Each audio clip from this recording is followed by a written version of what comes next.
Bueno, muchas gracias a todos por estar aquí. Perfecto. Y gracias a los que están en streaming, que creo que me han dicho que hay bastante gente.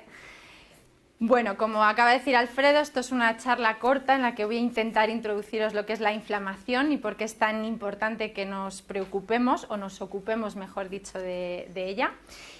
Pero luego habrá un curso más extenso, ¿no? Pero quiero que esta hora sea productiva y nos vayamos todos con ideas claras y con alternativas y herramientas que podamos utilizar en nuestro día a día. Bueno, lo primero que me gustaría preguntaros es si consideráis que estáis inflamados. Lanzo esta pregunta, ¿vale? Luego la entenderéis al final de la charla. Ahora cada uno que lo piense, si se considera que está inflamado. Supongo que si os duele algo, tenéis alguna dolencia, pues tenéis claro que sí, y otros pensaréis que no, que en vuestro cuerpo no hay inflamación, ¿vale? Pues bueno, simplemente quiero que reflexionemos hoy sobre ello, porque lo primero que quiero explicaros es qué es la inflamación. La inflamación es una palabra un tanto ambigua y a veces no tenemos claro qué significa, ¿no? Eso de que es la base de todas las enfermedades, porque la inflamación es la base de todas las enfermedades, es la base del cáncer, es la base de la artritis reumatoide, es la base de un Alzheimer, de una enfermedad cardiovascular, de cualquier patología que podamos tener, sobre todo una patología crónica. Y también, por supuesto, pues todas las itis. Sabemos que cuando tenemos sinusitis, gingivitis, celulitis, ahí siempre hay inflamación. Eso creo que es lo que todos tenemos claro y en lo que pensamos cuando hablamos de inflamación. Pero hoy vamos a hablar de otro tipo de inflamación. Como os acabo de decir, bueno, hay dos tipos de inflamación. Está la inflamación aguda y la inflamación crónica, que es la que nos tiene que preocupar y la que está en la base de las enfermedades. La inflamación aguda, que es en la que a lo mejor habéis pensado, es esto, es cuando algo me duele, cuando tengo una infección, cuando hay un traumatismo, cuando me operan, pues me hincho, me enrojezco, me duele, ¿no? Hay una inflamación aguda y el sistema inmunológico se pone en acción y va a atacar al agente patógeno, va a curarme, va a reparar estructuras. Esto lógicamente es buenísimo y hace que nos curemos, ¿no? La inflamación es algo necesario. Si no tuviésemos inflamación, pues mal vamos, es más, tomar tantos antiinflamatorios, luego veremos que no es bueno, porque estamos cortando un proceso natural del cuerpo, ¿no? Tenemos que pensar por qué tengo esta inflamación, de dónde viene este dolor y ponerle otro tipo de remedio, ¿no? Porque a veces podemos utilizar un antiinflamatorio, puede ayudarnos lógicamente si tenemos un dolor fuerte, pero no es algo a lo que tengamos que estar recurriendo constantemente si entendemos de dónde viene esa inflamación. Por lo tanto, el objetivo de la inflamación va a ser aislar, destruir un agente dañino y reparar. Pero hoy lo que os quiero explicar, que es a veces lo más complicado de entender, muchos pacientes me lo dicen, ¿no? Eso de la inflamación es que no lo acabo de entender porque no me duele nada. Es la inflamación crónica. La inflamación crónica está siempre por debajo del umbral del dolor. No nos duele, la podemos tener y no tenemos ni idea de que esa inflamación está en nuestro cuerpo. Y se genera cuando hay un agente estresor que permanece en el tiempo. ¿Qué agente estresor puede ser? Por ejemplo, exposición prolongada a tóxicos ambientales. Vivimos en un mundo muy contaminado, muchos aditivos que entran a través de nuestra alimentación, que es de lo que vamos a hablar hoy. Todo eso son sustancias extrañas con las que nuestro sistema inmunológico tiene que lidiar todos los días y nos mantiene constantemente inflamados y muchas veces inflama también a nuestro tubo digestivo. O, por ejemplo, cuando tenemos infecciones persistentes, un virus. Muchos podemos tener un citomegalovirus, un Epstein-Barr, virus que están en nuestro organismo. Sabemos que los virus tenemos el contacto con ellos y permanecen en nuestro organismo y están ahí y están también estimulando constantemente nuestro sistema inmunológico y son la base, por ejemplo, de muchas enfermedades autoinmunes. A veces no se estudia si hay algún virus que puede estar ahí, no dando la cara, pero haciendo que nuestro sistema inmunológico esté permanentemente inflamado. Una enfermedad autoinmune, por supuesto, es cuando el sistema inmunológico ataca al propio organismo. La obesidad genera una inflamación constante, ahora lo veremos, o desequilibrios nutricionales. Todo esto puede ser algo que nos esté ocurriendo ahora mismo. Podemos estar llevando una dieta inflamatoria y tener desequilibrios nutricionales que estén generando un estado proinflamatorio en nuestro cuerpo. Y eso tenemos que saberlo, y aunque no nos duela nada, tenemos que saber que puede ser la antesala de un problema de salud, ¿no? Entonces, volviendo a la diapositiva anterior, cuando hay un agente estresor que permanece en el tiempo, nuestra respuesta inmune permanece y entonces pues empieza a generar alteraciones metabólicas o disfunción. Por ejemplo, una enfermedad autoinmune que ahora se me ocurre y que es muy común y que tratamos constantemente es la enfermedad de Hashimoto. Al final el tiroides deja de funcionar, deja de producir hormonas porque el sistema inmune le está atacando. O sea, el problema es la inmunidad. Simplemente me dan hormonas, que está bien, lógicamente tengo que tomar hormonas para regular esa cantidad de hormonas que mi cuerpo necesita para controlar las funciones metabólicas y para funcionar correctamente, pero no tratamos el problema, que es que hay una alteración de la inmunidad y un sistema inmunológico que está atacando a un órgano, ¿no? Entonces, esto es la inflamación crónica y es la que nos va a ocupar hoy y de la que nos tenemos que preocupar, ¿no? Y la que tenemos que entender, porque está muy relacionada con nuestro estilo de vida. Todas las enfermedades crónicas que padecemos hoy en día, las que acabo de decir, están muy relacionadas lógicamente con el estilo de vida. La Organización Mundial de la Salud dice que entre el 40 o el 60% del cáncer se podía prevenir con medidas relacionadas con el estilo de vida, ¿no? No todo es genética. Bueno, entonces ahora lo que quiero es poneros unos ejemplos de la relación que existe entre la inflamación y algunas patologías. No puedo hablar hoy de todas porque me han dado 45 minutos y no tengo tiempo, pero sí que algunas patologías comunes que seguramente todos conozcamos y que nos van a ayudar a entender un poco lo que es la inflamación. Por ejemplo, la aterosclerosis. Y hablo de ella porque voy a hablar del colesterol. Muchas personas hoy en día tienen el colesterol alto, ¿no? Y vamos al médico, nos ven un colesterol alto. Algunos, por suerte, ya empiezan a dar recomendaciones de estilo de vida, pero independientemente de eso, lógicamente quieren bajar ese colesterol, porque el colesterol alto es malo. ¿Y por qué es malo, no? ¿Por qué me dan rápidamente una estatina para bajarme el colesterol, sin valorar ninguna otra cosa? Quiero que entendamos que el colesterol no es malo.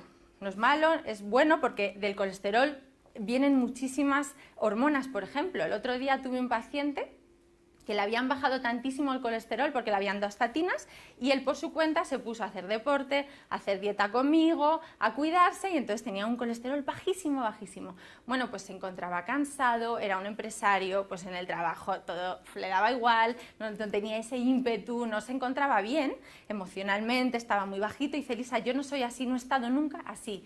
Claro, le hicimos un análisis de hormonas y la testosterona la tenía por los suelos, porque le habían bajado el colesterol, porque la testosterona viene del colesterol. Entonces, no es bueno bajar tanto el colesterol, que es lo que hoy en día se están empeñando. ¿Pero por qué nos empeñamos? Vamos a entender por qué. El colesterol se adhiere a la placa de ateroma, ¿vale? que es el problema, ¿vale? Que haya una disminución de la arteria y que pueda generar, lógicamente, pues, un ataque cerebrovascular o un infarto, ¿no? Porque no hay flujo sanguíneo, porque la placa de ateroma empieza a inflamarse. Cuando la placa, el endotelio de la arteria se inflama, se genera, digamos, una heridita, una lesión, ¿vale? Eso tenemos que repararlo. El sistema inmunológico se pone a reparar y se empieza a generar lo que vemos ahí, ¿no? Una placa. Y el colesterol lo que va es adherirse a esa placa para reparar. Y además, cuando nos dicen el colesterol bueno y el colesterol malo, el colesterol malo, que no es malo, es el colesterol que tiene una densidad molecular muy pequeñita, que es el LDL, y es el que más fácilmente se adhiere, o el que se adhiere, a la placa de ateroma. Entonces, el problema del colesterol no es un problema de colesterol alto, es un problema de inflamación. Si no hay inflamación, el colesterol va tan campante por la arteria y no hay ningún problema, y podemos permitirnos, pues, tener un colesterol un poquito más alto, y va a ser fundamental para muchos, como he dicho, muchas rutas metabólicas que necesitamos, ¿vale? Entonces, para que entendamos que al final el problema es la inflamación y el estilo de vida. Ahora algunos cardiólogos ya están empezando a hacer un estudio de riesgo cardiovascular. Entonces, al paciente le dicen: usted tiene una vida sedentaria, ¿qué peso tiene? Obesidad, perímetro abdominal, vale, fuma, tiene un riesgo muy alto, estatina, tiene un riesgo muy bajo porque hace mucho deporte, porque tal, y su colesterol es genético. Bueno, usted se puede permitir un colesterol de 230, no pasa nada, porque no tiene riesgo cardiovascular, ¿vale? Pero lo importante es esto. Yo a los pacientes con colesterol alto, por ejemplo, les doy omega 3. No les doy omega 3 para bajarles el colesterol, porque el omega 3 no baja el colesterol. El omega 3 reduce la inflamación, que es lo que vamos a tratar. Y, por supuesto, pues tenemos que bajar el colesterol, pero con estilo de vida, ¿no? La estatina, sí hay que darla, pero lo último. El síndrome metabólico. Hoy en día ya no se habla tanto de obesidad, sino de síndrome metabólico. ¿Por qué? Porque el exceso de grasa en el cuerpo produce alteraciones metabólicas. Es todo un síndrome, ¿vale? Entonces, cuando hay un síndrome metabólico, hay lo que acabamos de hablar, aterosclerosis, que es inflamación. Hay lipoinflamación. El adipocito, la célula grasa, no es una mera reserva de energía como se creía hace unos años. El adipocito, cuando tiene mucha grasa, se va hipertrofiando y genera una inflamación local porque se hipertrofia, hay una hipoxia en ese tejido, ¿vale? Y ahí empiezan a llenarse de macrófagos y empieza a haber mucha inflamación y es un tejido metabólicamente muy activo que produce muchas citoquinas. Entonces, estamos inflamados no solo porque haya exceso de volumen, sino porque hay una inflamación permanente que produce cambios metabólicos y esa inflamación al final puede producir resistencia a la insulina, diabetes, ¿vale? ¿Por qué? Porque nuestro cuerpo, lógicamente, pues no quiere tanta energía, ¿no? Entonces genera una resistencia a la insulina. Hoy no voy a hablar de esto, porque no me da tiempo, pero la insulina es la llave que hace que el azúcar que está en la sangre, el que nosotros consumimos, entre en la célula, ¿vale? Y entonces pues salga de la sangre y las células tengan el azúcar que necesitan. Cuando tengamos mucha azúcar y mucha energía, el cuerpo ya no quiere más energía y entonces hace una resistencia a la insulina, pero la insulina está muy relacionada con la inflamación, entonces al final también cuando hay inflamación el cuerpo genera esa resistencia porque los picos de insulina también generan inflamación, ¿vale? O sea que todo está conectado. Y hoy se sabe también, esto es muy interesante, se está estudiando, que también la obesidad conlleva alteraciones en la microflora. Os voy a hablar muchísimo hoy del intestino, porque el intestino es la base de la salud prácticamente, ¿no? Está muy relacionado con todos nuestros sistemas de control. Hay un estudio muy bonito en el que se hacía un trasplante de flora intestinal. La flora son las bacterias que viven en nuestro intestino. Tenemos más bacterias que células en el cuerpo, ¿vale? Tenemos muchísimas bacterias y el microbioma, que es los genes de las bacterias, es muchísimo mayor, 300 veces mayor que nuestros genes. O sea que realmente nuestras bacterias mandan mucho y por eso hoy vamos a hablar mucho de ellas. Bueno, pues en este estudio lo que se hacía es un trasplante de flora en ratones. Y entonces a dos ratones iguales, aparentemente iguales, se les trasplantaba, se les hacía un trasplante con flora de una persona obesa, el ratón se volvía obeso, con la misma dieta, con la misma ingesta, todo. Y se les hacía luego un trasplante de flora de una persona delgada y el ratón se volvía delgado. O sea, ahora se ve que una alteración entre los firmicutes y los bacterioides, que son microorganismos que viven en nuestro intestino, hace o puede producir cambios metabólicos que hace que tengamos obesidad o no ganemos peso con la misma ingesta, ¿no? Esto es muy, muy interesante. Yo tengo claro que si una persona me viene con disbiosis, me viene con la flora mal a la consulta, que eso se puede medir en estudios de heces, no le voy a hacer bajar peso. O sea, hasta que eso no lo regule, no lo trate, me va a costar una barbaridad, ¿vale? Y a veces pues las dietas fracasan no porque la pobre persona no esté haciendo bien las cosas, sino porque su flora no le está permitiendo bajar de peso. Es muy importante. Las enfermedades neurodegenerativas, el Alzheimer, el Parkinson, también están relacionadas con la inflamación. El cerebro también se inflama, ¿vale? Entonces, sabemos que también hoy en día pues, esa inflamación constante que puede estar propiciada por agentes tóxicos, por ejemplo, el mercurio.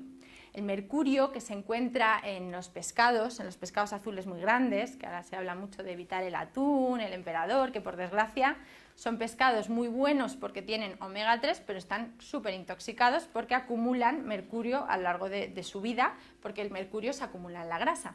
Tenemos que saber que el cerebro es pura grasa, pura grasa. Entonces, el mercurio es neurotóxico, puede atravesar la barrera hematoencefálica, se sitúa en nuestro cerebro y entonces produce inflamación.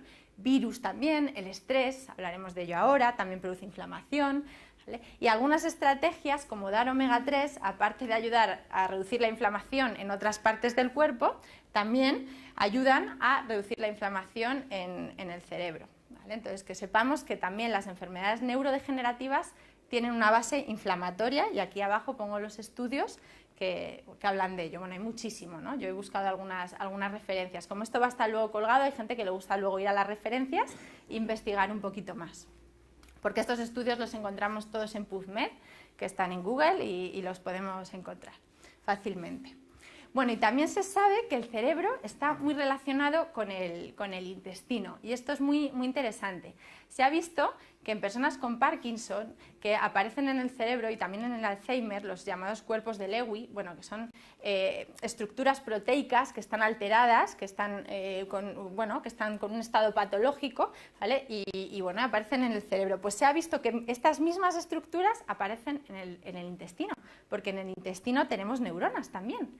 Y hay una hipótesis, la hipótesis de Braak, que también está muy estudiada, que dice, él postula que las proteínas que se sitúan en estos cuerpos de Lewy pueden viajar desde nuestro intestino cuando el intestino está permeable, porque cuando el intestino está permeable entran muchas toxinas y muchas proteínas en nuestro cuerpo hasta el intestino por el nervio vago, ¿no? Estos son hipótesis, pero cada vez más estudiadas, y por eso ahora pues se está hablando del segundo cerebro, de la capacidad que tiene neuronal nuestro intestino, ¿no? Ya no solo porque produzcamos neurotransmisores en el intestino, que también, sino porque hay una relación entre nuestro cerebro y nuestro intestino muy estrecha. Y las enfermedades autoinmunes, como también decía, pues también son inflamatorias, por supuesto. Eso creo que lo tenemos claro, porque aquí lo que está actuando es el sistema inmunológico, que ataca a nuestro propio organismo. Muchas veces tienen una base vírica, o sea, hay algún virus en nuestro organismo que pueda estar sobreestimulando el sistema inmune y haga que al final pues, se produce esa autoinmunidad. Entrada de tóxicos y agentes patógenos en el cuerpo también pueden estar relacionadas con la autoinmunidad. Cuando nosotros tenemos un intestino, como decía antes, que no está en buenas condiciones, entran muchos tóxicos en el cuerpo, ¿vale? Que algunos de ellos, como puede ser el mercurio, permanecen en el organismo, y al final el cuerpo, de estar todo el día sobreestimulado, pues puede acabar generando un problema de autoinmunidad. A nivel nutricional, la vitamina D es fundamental. La vitamina D lógicamente es un nutriente, pero sobre todo la adquirimos o la producimos a partir del contacto con el sol, por la piel, ¿vale? Ahora se ve que la vitamina D hay muchísima gente que la tiene muy bajita. No sabemos muy bien si es por las cremas solares que nos ponemos, por el cambio de radiación, pero la vitamina D es fundamental no solo para que nuestros huesos estén fuertes, sino porque es inmunomoduladora. Entonces, en casi todas las enfermedades autoinmunes suele estar la vitamina D muy bajita, ¿vale? La vitamina D, además, también es bueno saber que para que se convierta en una vitamina activa, tiene que metabolizarse en el hígado, en los riñones. Entonces también cuidar nuestro hígado y nuestros riñones. Todo esto es que luego voy a hablar de ello, entonces quiero que lo conectemos, que era mi idea, ¿no? Dar esta introducción, pues también son fundamentales. Por lo tanto, está muy relacionado con la nutrición, nos va a ayudar, y con nuestro intestino. Y el síndrome premenstrual, ¿no? Aquí veo que hay hombres y mujeres por igual, pero el síndrome premenstrual lo conocemos todos muy bien, ¿vale? Ese síndrome que tenemos las mujeres antes de que nos venga la menstruación, dolores, cansancio, irritabilidad, ¿vale? El síndrome premenstrual puede ser muy diverso, pero es curioso porque cuando tú haces un análisis de hormonas a dos mujeres, una que lo tiene y otra que no lo tiene, las hormonas están igual. Siempre hablamos, no, es el cambio hormonal, ¿no? El cambio entre la progesterona y los estrógenos. Eso lo tenemos todas, y si no, no nos vendría la menstruación. O sea, no es un problema hormonal. Que una persona tenga un síndrome premenstrual, puede ser hormonal, ¿vale? Pero lo normal es que no sea hormonal cuando los ginecólogos hacen un estudio y ven que eso, lógicamente, las hormonas están normales, ¿no?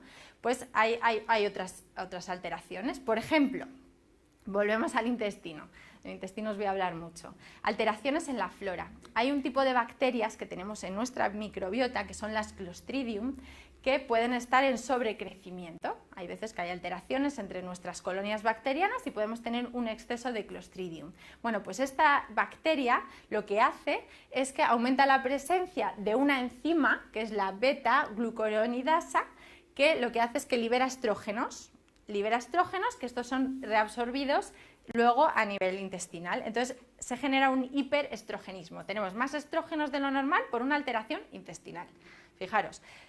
Y mejoramos el intestino, mejoramos la disbiosis y el síndrome premenstrual desaparece, ¿vale? Porque ese hiperestrogenismo se regula.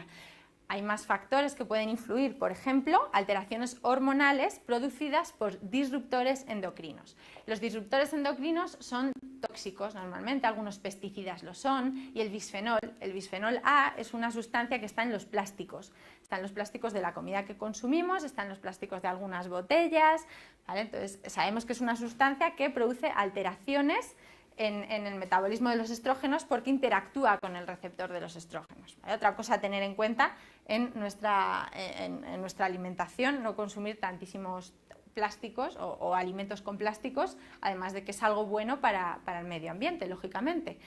Y luego está la teoría inflamatoria. Cuando hay un síndrome premenstrual, normalmente el útero está inflamado y muchas veces también es por causas víricas, el VPH, por ejemplo, ¿no? Que más allá de que sepamos que puede producir cáncer, ¿no? Pero hay muchísimos VPHs, no todos son cancerígenos, sí que produce una inflamación en el útero, o los hongos, por ejemplo, las típicas candidiasis, hacen que el útero esté inflamado. La candidiasis vaginal, que seguro lo conocéis, es un sobrecrecimiento de hongos en la vagina, suele venir del intestino. Una persona que tiene candidiasis recurrentes y que no sirve que se ponga el antifúngico por vía vaginal y que la vuelva a tener y la vuelva a tener, ese desequilibrio viene de nuestra microbiota también, ¿vale? O una causa bacteriana, una infección bacteriana, ¿no? Entonces, que sepamos que al final el síndrome premenstrual también está muy relacionado con la inflamación. Os he puesto algunos ejemplos, simplemente, ¿no? Pero al final la inflamación es enfermedades autoinmunes, neurodegenerativas, enfermedades cardiovasculares, en el cáncer, por supuesto, en el cáncer pues está actuando nuestro sistema inmunológico, ¿no? Lógicamente, enfermedades reumáticas, eso lo relacionamos más porque me duele, ¿no? Las enfermedades reumáticas, la artrosis o la artritis, perdona, me duele, las alteraciones endocrinas, ¿vale? Esto es lo que genera la inflamación. Y otra cosa fundamental que tenemos que conocer es cómo actúan nuestros sistemas de control del cuerpo y que están todos relacionados. Muchas veces no nos han diagnosticado ninguna enfermedad, no tengo ninguna enfermedad de las que acabo de hablar, ¿vale? Pero mi cuerpo empieza a dar señales de que algo no funciona bien, ¿no? Porque estoy cansado, porque sí que tengo dolencias, porque tengo a nivel gastrointestinal también tengo molestias, ¿vale? Entonces, pueden estar fallando el sistema inmunológico, el sistema nervioso y el sistema endocrino, que son tres sistemas que al final van a mandar en nuestro cuerpo, y si hay una alteración a este nivel, si hay inflamación y empieza a alterar los otros sistemas, pues al final puede ser la antesala de una enfermedad. Y algo que altera muchísimo estos sistemas es el estrés. El estrés mantenido en el tiempo, lo mismo, una reacción de estrés cuando nosotros nos pasa algo y nuestro cuerpo sube la adrenalina, sube el cortisol y nos ponemos en estado de alerta para reaccionar, eso es buenísimo, ¿no? Ese estrés es bueno. Pero realmente el estrés crónico, que es algo de lo que se empieza a hablar en el siglo XX, ¿no? Por el estilo de vida que llevamos, cuando tenemos vivencias que permanecen en el tiempo, que nos mantienen estresados, que nos mantienen en estado de alerta constante, empiezan a alterarse nuestros sistemas de control.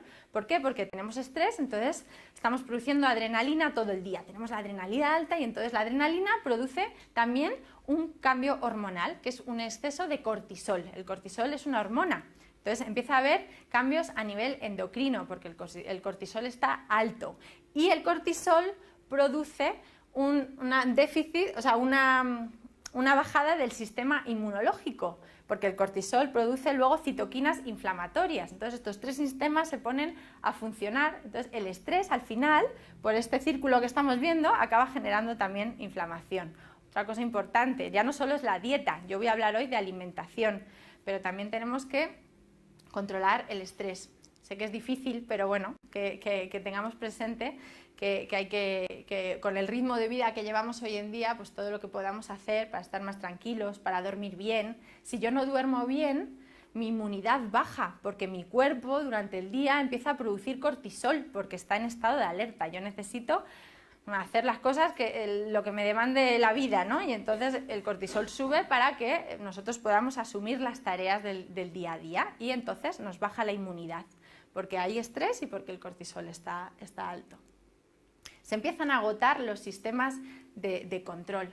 Hay una cosa que vemos muy comúnmente en consulta y sobre todo en las mujeres, que es la fatiga adrenal. Las suprarrenales, que son dos órganos que están encima de los riñones, son los encargados de producir las hormonas del estrés, como el cortisol. No sé por qué se da más en mujeres, seremos más emocionales, pero es verdad que llega un punto que las suprarrenales dejan de producirlo, porque ya hemos estado tantos años en estado de alerta que dejan de producirlo, y eso es una enfermedad de verdad, que es la fatiga crónica. Y no es que nos quejemos de que estoy cansada, es que no produces cortisol y es que no puedes tirar. Y eso es completamente real, ¿no? Y luego empieza a desencadenar otros problemas porque afecta a la inmunidad. Es lo que llamamos el eje psico-neuro-inmuno-endocrino, que al final es la base de todo. Que por desgracia hoy en día en la medicina a veces no se tiene en cuenta, porque nos tratan como compartimentos estancos. Yo tengo que ir al especialista para que trate el problema que tengo específico, pero seguramente ese problema específico al final está relacionado con alguna alteración en este eje, y hay que tratarlo y hay que valorarlo y a ver qué hay en mi estilo de vida que pueda estar alterando estos sistemas. Llega lo que es la falta de salud y la antesala de una posible enfermedad, ¿no? ¿Qué pasa con el intestino? Porque está muy relacionado con estos sistemas, porque cuando hay alteraciones en la microbiota también se genera una inflamación intestinal. El 70% de nuestro sistema inmunológico está en el intestino. El GALP, que se llama las mucosas intestinales, nos protegen de la entrada de patógenos, pero también son inmunomoduladoras, o sea que es que al final parte de nuestra inmunidad está aquí, todo concentrada en el intestino. Produce alteraciones hormonales, lo acabo de contar, no voy a entrar en ello, ¿vale? Pero quería que ahora cerrásemos un poco el círculo y vieseis por qué os he contado estas cosas. Y también produce alteraciones neurodegenerativas, puede producir, pero también es importante saber que el 80% de la serotonina es la llamada hormona de la felicidad. Si falta serotonina, estoy deprimido. Por eso todos los fármacos para la depresión, o casi todos, son recaptadores de la acción de la serotonina. Bueno, pues esta serotonina maravillosa, que es fundamental para que estemos contentos y alegres, se produce en el intestino.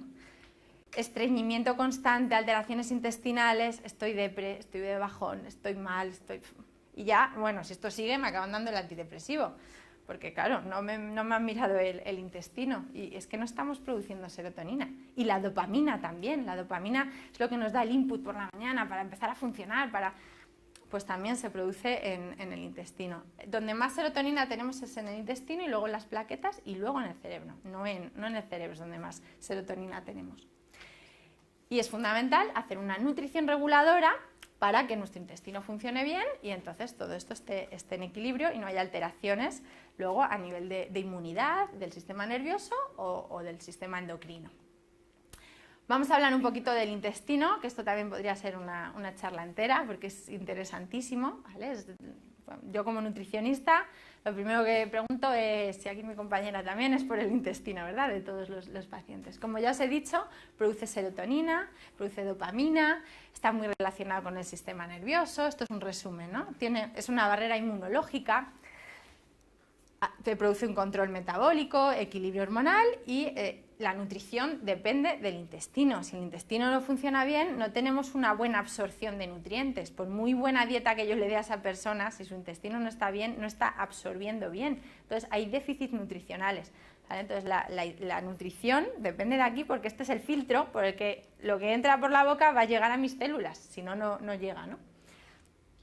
Y como ya he dicho, pues la inflamación y el intestino están muy relacionados. Esto es un estudio en el que se veía cómo enfermos de obesidad, diabetes, hicieron el estudio con distintas enfermedades, artritis reumatoide o lupus, o sea, enfermedades crónicas, como veis, muy diversas, pero todas ellas tienen una base autoinmune, son autoinmunes, ¿vale? Pues tenían una alteración en las bacterias intestinales, ¿no? Había más firmicutes y menos bacterioides, que son las colonias de las que os hablaba antes, ¿no? Que tienen que estar en equilibrio, porque tenemos millones de bacterias, de hongos, de levaduras, tenemos muchos microorganismos. Ahora se está estudiando, pero en la consulta normal de medicina no se suele preguntar mucho. Yo tampoco tengo la clave de tratarla, al final estamos en ello, cómo tratar la permeabilidad, cómo mejorar la flora, modulando la dieta, dando probióticos y demás, pero las bacterias son las grandes desconocidas, hay tantas, hay millones, que viven todas ahí en armonía, que es difícil, ¿no?, de regularlas, pero sí que hay estrategias que ves que luego mejora la clínica, mejora la inmunidad. Nosotros tratamos el Hashimoto, la enfermedad autoinmune de tiroides, tratando el intestino y los anticuerpos bajan porque la inmunidad mejora. ¿Cómo lo tratamos? Pues hay muchas estrategias, como ya decía, pues lo primero la dieta, para regular esa microbiota, y lo segundo, pues dar suplementos que ayuden a ir fortaleciendo toda esa barrera inmunológica tan fuerte que tenemos. El leaky gut, el síndrome del leaky gut, es lo que pongo aquí, ¿no? Porque decía que a veces no absorbemos bien nutrientes, o al revés, estamos absorbiendo exceso de tóxicos y de sustancias que no nos interesan, porque el intestino, que es lo que veis aquí abajo, es una barrera permeable, ¿vale? Los enterocitos tienen unas estructuras, unas uniones intercelulares que tienen que estar fuertes.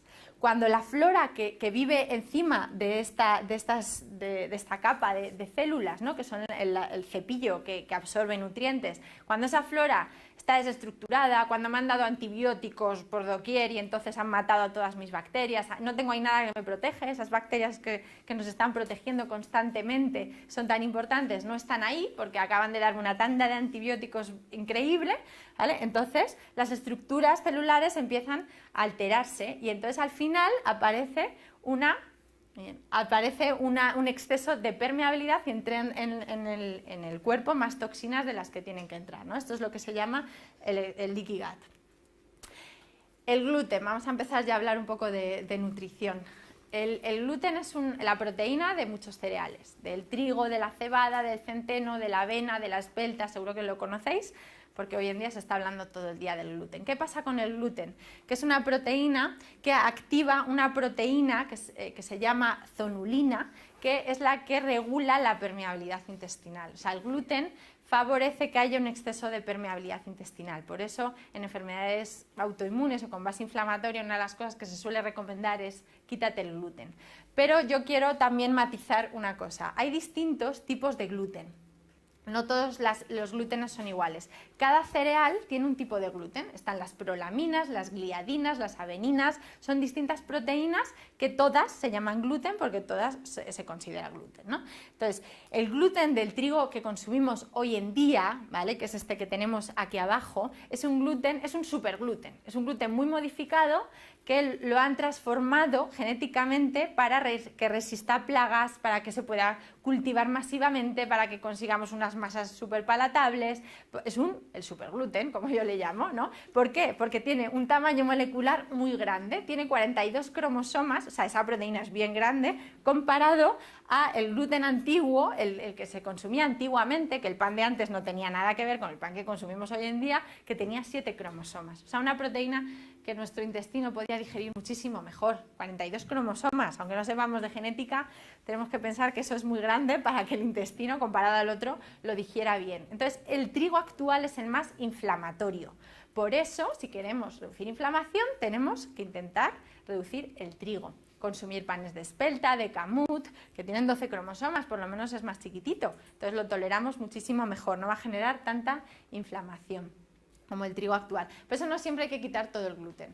Quitar el gluten completamente es complejo, es difícil, ¿eh? Entonces hay personas que se lo tengo que quitar y hay otras que vamos a empezar con el trigo porque es realmente lo más inflamatorio. Y en vuestro día a día, a todos vosotros os recomiendo que probéis otro tipo de cereales. Además, hacemos la dieta mucho más variada, es súper monótona nuestra dieta, todo es trigo.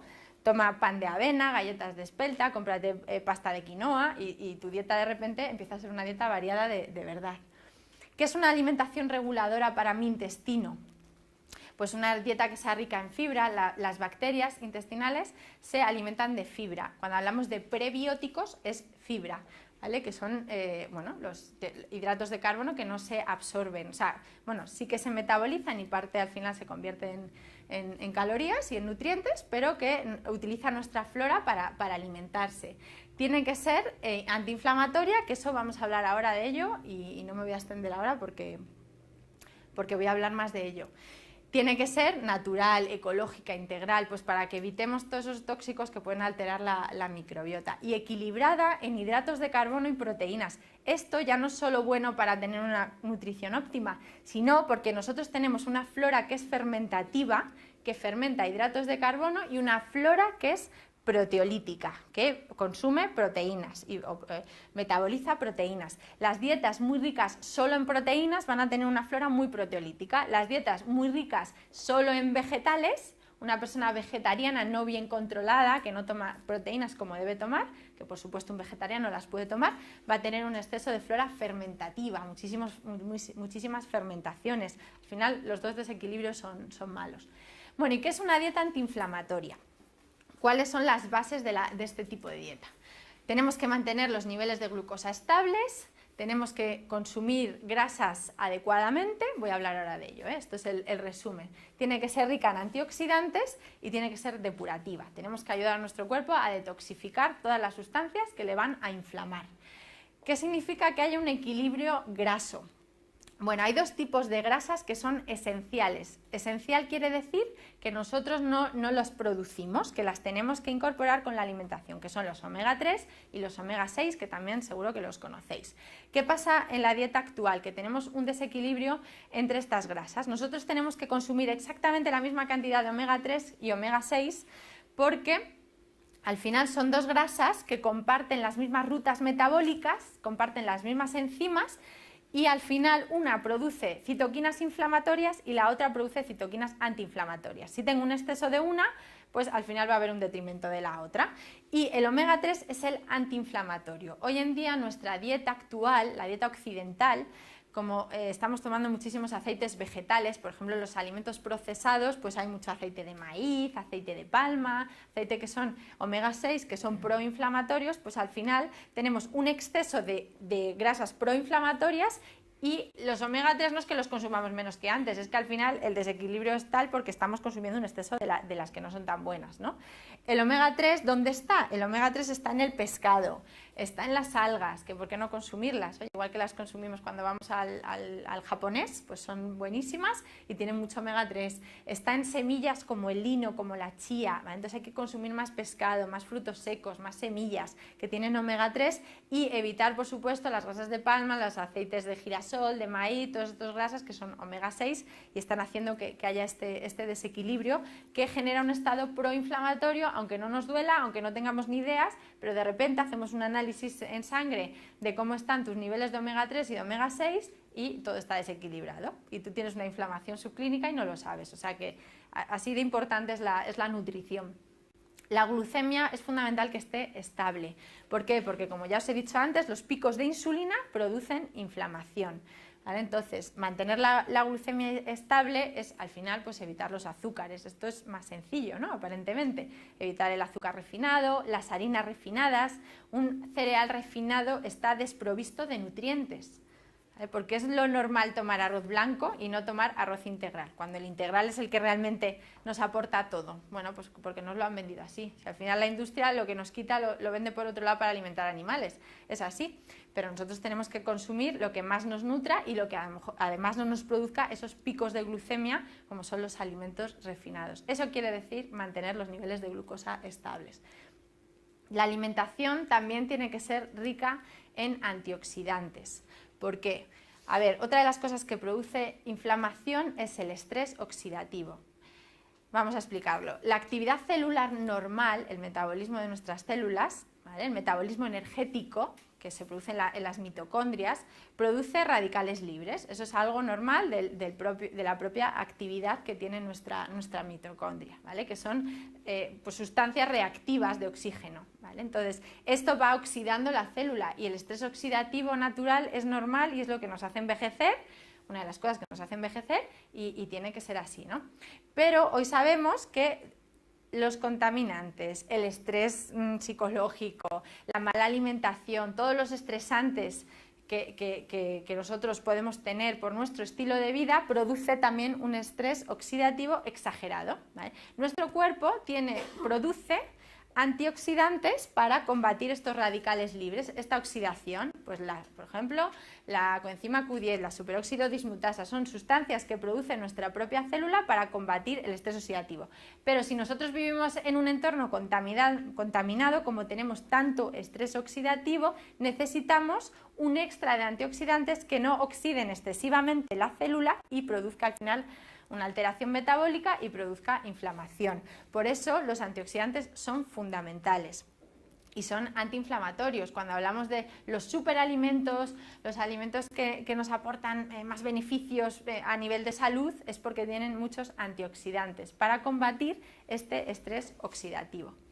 Cualquier exceso de actividad, por ejemplo, los deportistas de élite tienen más estrés oxidativo de lo normal, necesitan muchos más antioxidantes. ¿Por qué? Porque están llevando a su cuerpo a unos niveles de ejercicio que ya no son saludables, ¿vale? Estupendo que lo hagan, yo llevo mucho deportista, pero hay que darles más antioxidantes porque su metabolismo celular está más activo de lo normal.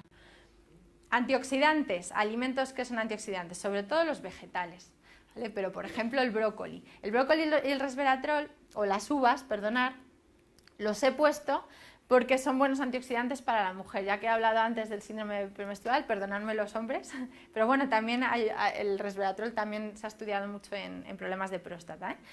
Porque actúan sobre los receptores estrogénicos y también son muy buenos para esto. El 3-indolcarbinol, por ejemplo, ayuda a prevenir el cáncer estrógeno dependiente, ¿vale? Entonces tomar brócoli es buenísimo por la cantidad de antioxidantes que tiene. Vale. Y el resveratrol, que es lo que tiene también el vino, pues también es muy antioxidante. Otros antioxidantes que tenéis que incorporar todos en vuestra dieta: la cúrcuma y el jengibre. Hoy en día ya lo tenemos en todas las fruterías. Son dos raíces que son muy antiinflamatorias. Por ejemplo, hay estudios muy interesantes en deportistas con la cúrcuma que, dada a altas dosis, conseguimos un efecto antiinflamatorio. No tienen que tomar tantos antiinflamatorios para todos los dolores musculares, de articulaciones. Les das cúrcuma, en este caso en pastillas, a dosis muy altas, y consigues reducir inflamación. Pues es una maravilla, ¿no? Porque realmente estás evitando el efecto secundario del antiinflamatorio, que sobre todo a nivel de estómago y digestivo pues es muy malo. Y el jengibre también es una raíz antiinflamatoria. ¿Cómo incorporarlas? Pues hombre, yo recomiendo que tengáis la raíz en casa, que además no hay ni que meterla en la nevera, que aguanta un montón en cualquier cajón y se va cortando trocitos, y la puedes meter en una crema de verduras, la puedes meter en un rehogado, la puedes meter en una ensalada porque te lo puedes tomar crudo.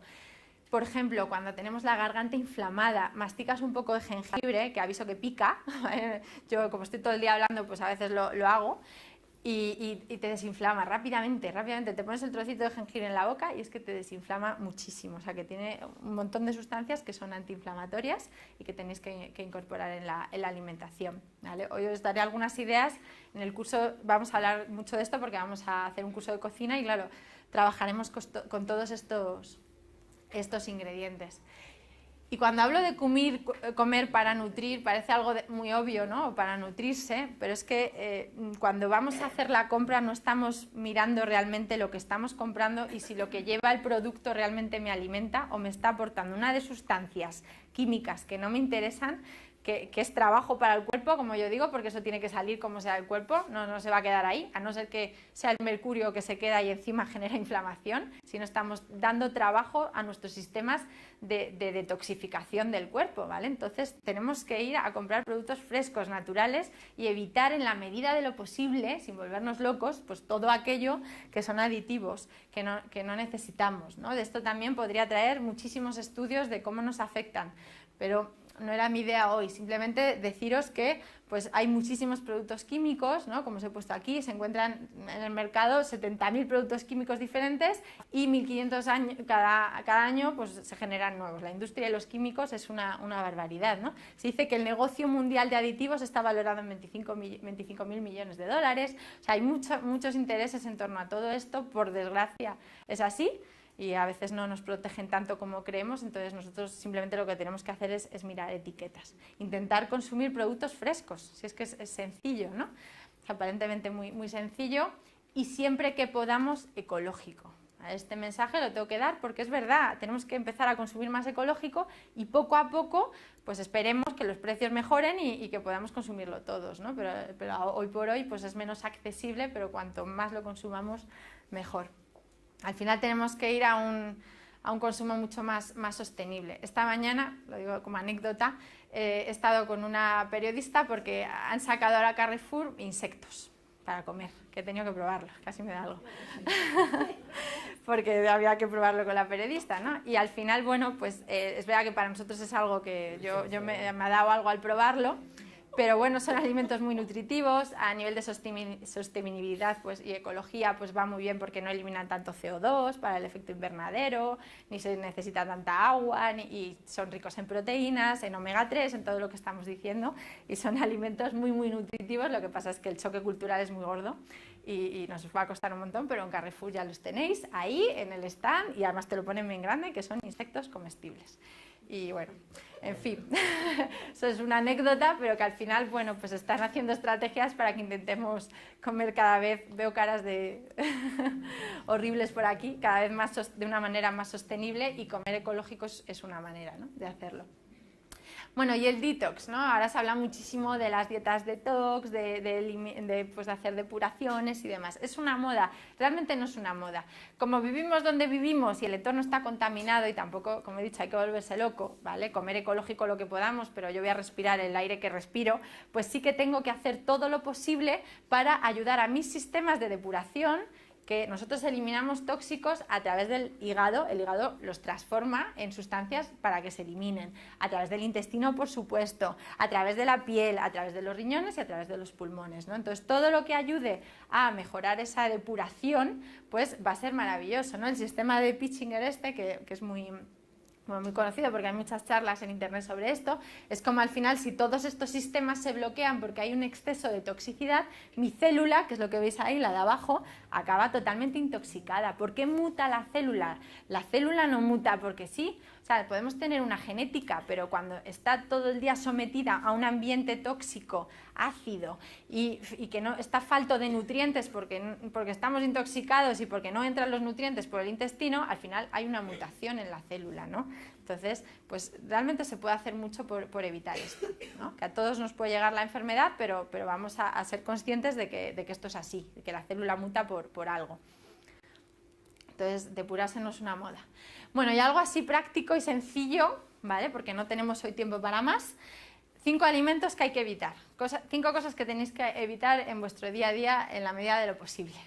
Y buscar alternativas. El azúcar refinado. No necesitamos azúcar, necesitamos hidratos de carbono. Y nuestro cuerpo, a partir de los hidratos de carbono, produce glucosa para que las células funcionen. O sea, no sé, el azúcar, hombre, un poquito de azúcar se necesita. No, necesitamos el azúcar de las frutas, de los cereales, de las legumbres. No necesitamos azúcar refinado, hay que evitarlo. La stevia, la melaza de arroz, el sirope de ágave. Bueno, hay alternativas más naturales que podemos utilizar para endulzar, porque a todos nos apetece un dulce de vez en cuando. Las harinas refinadas, ya he hablado de ello. El trigo, por un lado, no abusemos tanto del trigo, es inflamatorio, y siempre comer integral, todo integral, que es lo que nos nutre mucho más. La grasa animal, no hablo de la grasa del pescado, que es buena, ¿vale? Ahí tendría que haber puesto la grasa cárnica, mejor, ¿no? Porque al final el pescado también es un animal.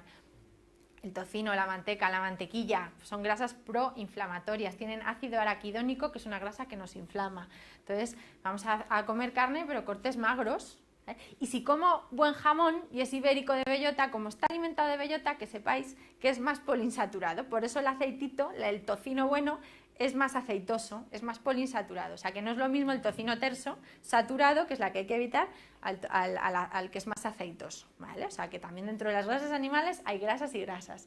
Los aceites vegetales, no el de girasol, que es maravilloso, sino el de maíz, no el de oliva, perdonadme, que es maravilloso, sino el maíz, el girasol o la palma. Y los aditivos en la medida de lo posible. ¿Vale? Hace poco di una charla sobre esto. No todos los ES son tóxicos y malísimos. Hay ES que son naturales, pero hay otros que sí. Entonces, bueno, pues cuanto menos ES y menos aditivos, pues mejor.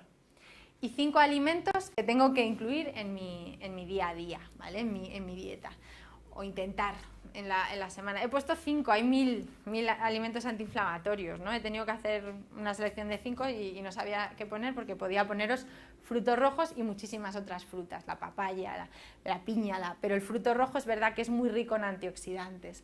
Las verduras de hoja verde o todas las verduras verdes como el brócoli, como decía, el aceite de oliva, el oro líquido de nuestra cultura culinaria, pues es el aceite que tenemos que tomar en el día a día, los frutos secos, la cúrcuma, el jengibre. ¿Y cómo lo podemos tomar?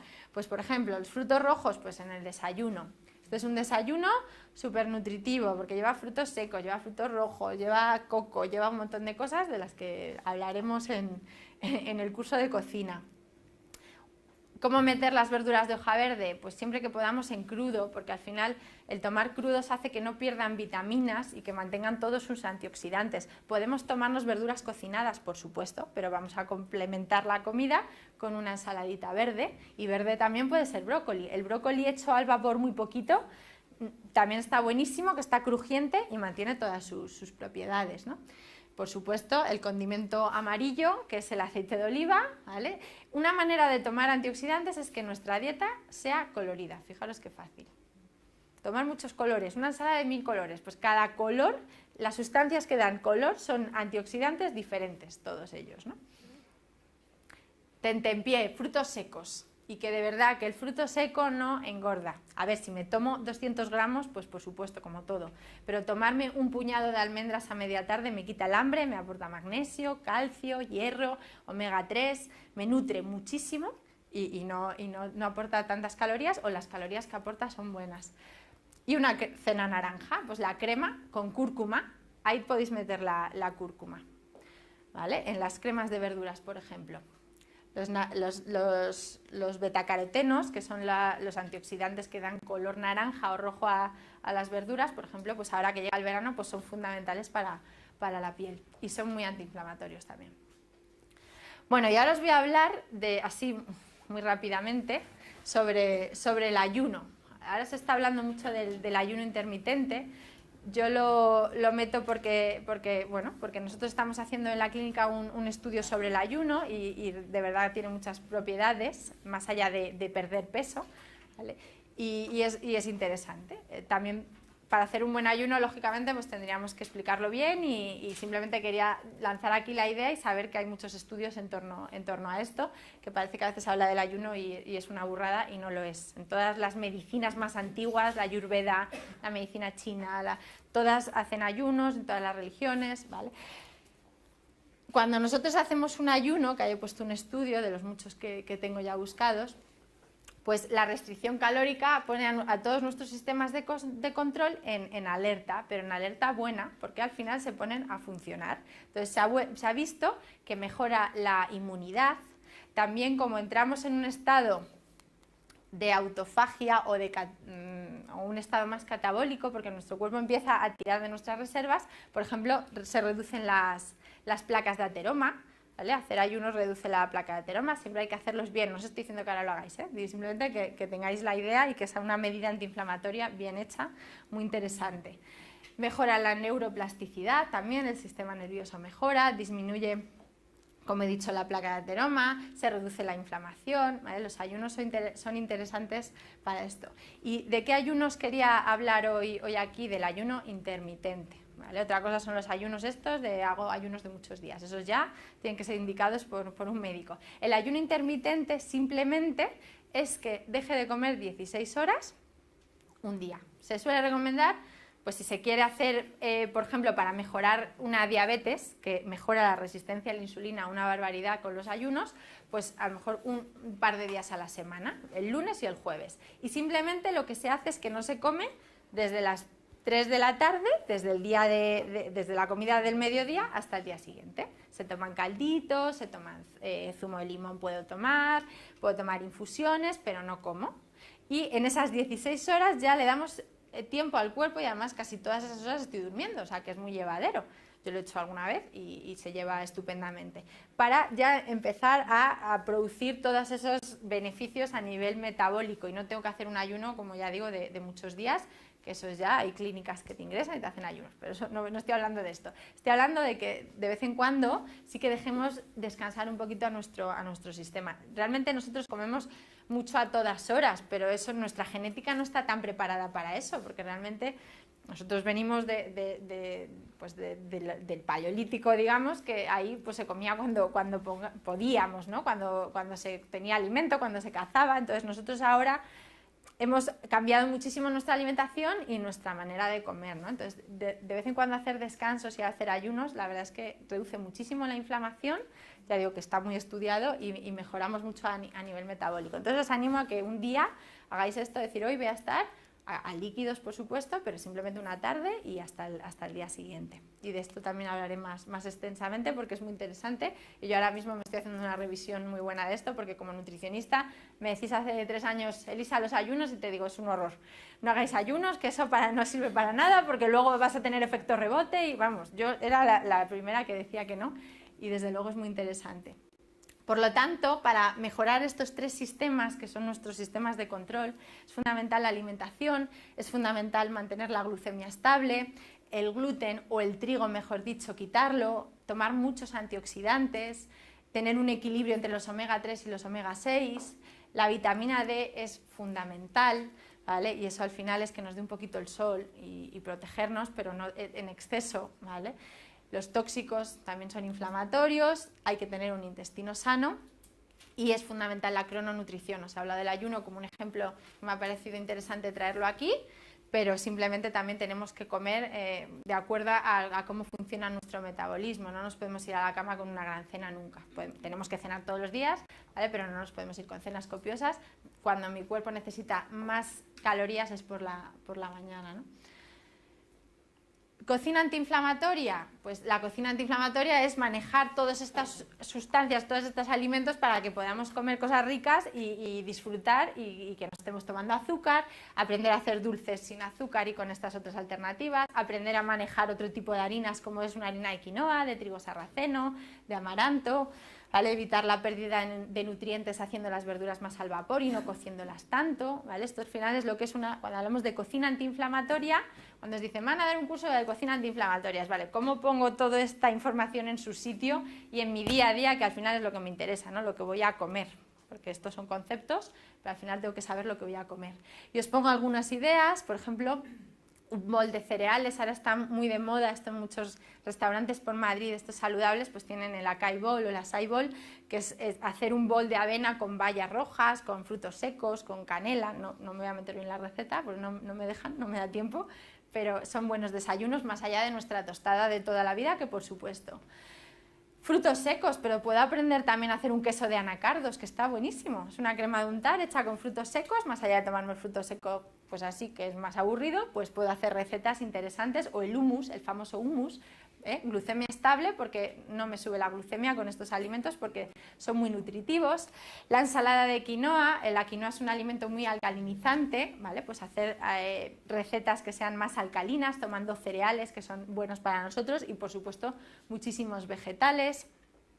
Otra idea, por ejemplo, que ya os he comentado, las cremas, ponerles cúrcuma, ¿vale? Porque es muy antiinflamatoria. Bueno, pues estas son algunas de las recetas que podemos aprender en una dieta antiinflamatoria, en un curso de cocina antiinflamatoria, y nos van a hacer que esto sea llevadero, porque a veces parece que estamos hablando solo de quitar cosas y lo importante es lo que comemos y la novedad y lo que introducimos, ¿no?